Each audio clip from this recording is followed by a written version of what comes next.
దేవుని బిడ్డలారా, ఈ దినము హబక్కుకు 3:19 ధ్యానిద్దాం.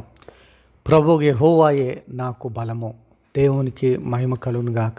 దేవుని బిడ్డలారా, దేవుడే మన బలము, దేవుడే మన కేడము, దేవుడే మన ఆశ్రయ దుర్గము. మన దేవుడు బలమై ఉన్నాడని మర్చిపోకూడదు. మన బలహీనతల్లో కూడా ఆయన మన బలమై ఉన్నాడు. పౌలు భక్తుడు ఏమంటాడంటే, నేను ఎప్పుడు బలహీనుడనో అప్పుడే నేను బలవంతుడను, ఎందుకంటే దేవుని కృప నన్ను బలపరుస్తున్నదే అని అంటాడు. ఎంత గొప్ప సాక్ష్యం!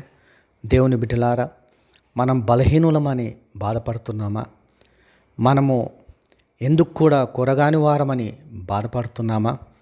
వాక్యం సెలవిస్తుంది, దేవుడే మన బలము, దేవుడే మన బలము, మనల్ని బలపరచువాడు ఆయన్నే. దేవుని బిడ్డలారా, దేని యందు దేవుడు నన్ను బలపరచునో దానిని నేను చేయుదును అని వాక్యం సెలవిస్తూ ఉంది. కాబట్టి దేవుడు బలపరిచిన దాన్ని మనం చేయాలి. దేని యందు దేవుడు మనకు కృపించిండో అది మనం చేయాలి. దేవుడే మన బలము కాబట్టి, దేవుడే మనల్ని బలపరుస్తాడు కాబట్టి మనం ధైర్యంగా ఉండి ముందుకు సాగుటకు దేవుడు సహాయం చేయునుగాక. ఆమేన్.